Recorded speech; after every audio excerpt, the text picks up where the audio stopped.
jistaqsi kull nhar ta' ġimgħa fid-9:20 ta' filgħaxija fuq One. Nies differenti, riflessivi tas-soċjetà wiesa wkoll, però daqskemm ġejjin minn sferi differenti mbagħad jingħaqdu għalan komuni. Dak li għalihom Malta l-ewwel u qabel kollox u li lan tagħhom se jkun dak li jippromovu l-interess tal-Maltin. Dan l-Europarlamentari, il-kandidati tagħna għall-Parlament Ewropew huma 9 kandidati li l-karriera personali tagħhom hija sekondarja għal dik tal-pajjiż.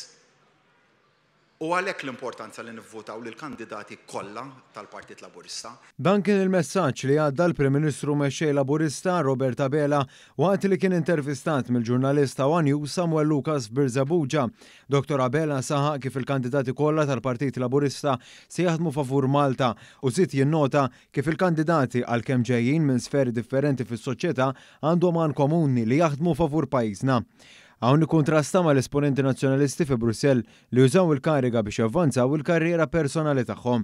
Il-Prim Ministru kien mistoqsi wkoll dwar l-ekonomija fejn elenka l-importanza li din għandha timxi lejn il-kwalità.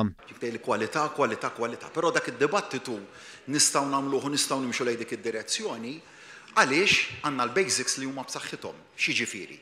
Ma tistax titħadded dwar kwalità jekk fil-pajjiż ikollok problema ta' qatt. Kif għandhom ħafna u ħafna pajjiżi fl-Ewropa u lil mill-Ewropa, aħna f'pajjiżna għandna sitwazzjoni ta' full employment.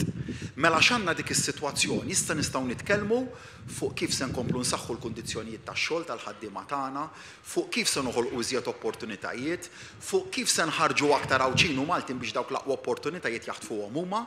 Il-Prim Ministru tkellem dwar l-inflazzjoni li affettwat l-Ewropa kollha u semma numru ta' miżuri li offrew stabilta fil-kontijiet tal-poplu fosthom fejn jidħlu l-enerġija u l-ikel. L-iprem fattur li rreżista l-inflazzjoni f'pajjiżna kienet l-istabilta li tajna fil-prezzijiet tal-enerġija u tal-fuels.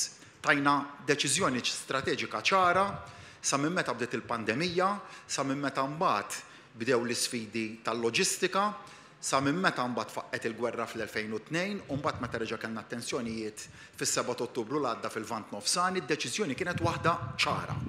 Kontrarjament għal li ġara f'pajjiżi oħrajn li l-prezzijiet tal-enerġija u tal-fuels jibqgħu stabbli. L-uniku pajjiż aħna li rnexxielna nżommu l-prezzijiet tal-enerġija stabbli. Stabbli tfisser molew qatt.